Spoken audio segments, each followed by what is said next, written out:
welcome to another video. Rosie's in nursery this morning and I've finished my school, so I have a morning to myself. I have just been to get my glasses adjusted again because she knocked them, so I've booked myself in for a contact lens trial. Wish me luck. I'm not keen on poking things in my eyes, but I don't like being grumpy mummy every time she knocks my glasses. Yeah, so my mum's coming down in a bit, so this will only be a short video. I thought I'd just chat over why we're considering moving her nurseries. The nursery we're considering has more structure, better feedback, and is a bit more like school. Now, as a homeschooler, I don't necessarily want more like school, but there are advantages of some of the things that the more school-led stuff does. Rosie's getting in trouble where she currently is because she's bored, and they're also not challenging her. We're getting next to no feedback about how things are going. We specifically sent her to one that's bilingual so that we can, so she hopefully before she leaves she'll be bilingual, but we're getting no feedback on anything like that. So we went in and had a chat with her present nursery, not naming anyone for obvious reasons, and they were very willing to listen to our concerns and very apologetic for anything that had happened to Rosie that they felt that's not on. They're having a team meeting since, and they are also happy to accommodate us. So if we would like them to do something that they're not with Rosie, they will do their best to put that in place. Like the links between home and there's nothing in place at the moment. And I said, well, perhaps just a little learning folder, a little reading folder, and tell us what your topic's going to be for the week, and me and Rosie can... And then it's optional for parents to opt in or opt out. We don't mind if you're going to do a project on the zoo, perhaps give Rosie a specific animal and we will go home and research it and draw it and everything, and we'll bring back stuff in for you to do sort of thing. I want the link between the nursery and stuff. But they didn't see the point in doing it because last time they tried to do it with the parents weren't interested.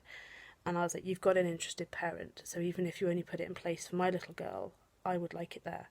I don't understand these parents who just don't care what their kids are doing all day as long as they're being looked after. Not that there's anything wrong with that kind of parenting, but that isn't my style of parenting. It's not that I'm pushy, it's just I want to know.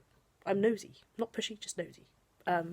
So I want to know what Rosie's done. I want to know if she's been behaving, if she's eaten all her food, but I also want to know, we learnt a new Welsh word today, or we're working on a Welsh word, or we're working on standing on one leg and balancing, or pedals, or anything like that. I want that information for her.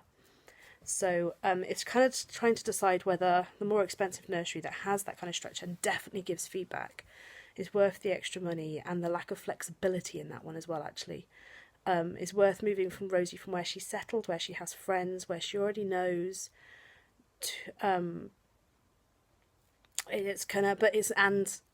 Supposedly was going to be more flexible, but after asking if they had a whole day free, apparently they are fully booked now. So flexibility isn't as good in our current nursery as we hoped it would be. But if there are spaces that she can have extra sessions or swaps, whereas they don't do swaps in the other nursery. So it's between a more structured, a bit more like school, but a lot more organised nursery that costs a bit more and has no flexibility. That's it, she's in the day she's in and we pay for any extras, to one where they're still getting their act together with planning and units and themes. Feedback is still in progress. Whether we want to be our current nursery's learning curve and stick with them, and possibly have flexibility to move days. So if she's on a Wednesday and a Friday, but we need a Monday one week, we can always go, instead of the Wednesday, can we put her on the Monday? If they have spaces, they'll do that. They'll let us swap. Yeah, so this is kind of a little bit of a ranty video. If anyone has any advice of warning signs of nursery saying stuff or anything like that, or thoughts, especially as home educators, if anyone out there home educating is watching, should I avoid the one like the school, or are there benefits of having that little bit of nursery age just to get a bit of structure in there, or are you better off just letting them be free like butterflies the entire time?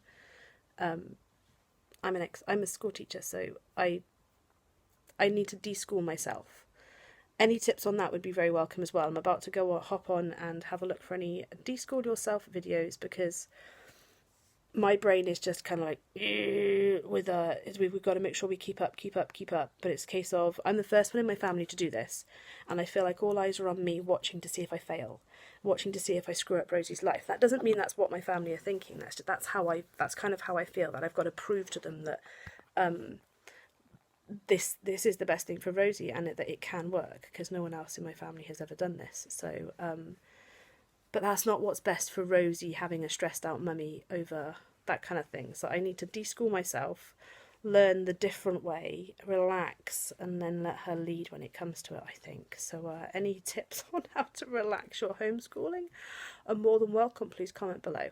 I'll leave it there for today, because I don't want to make this video too long. But yeah, we're deciding where to put her. I think we're leaning more towards staying put at the moment.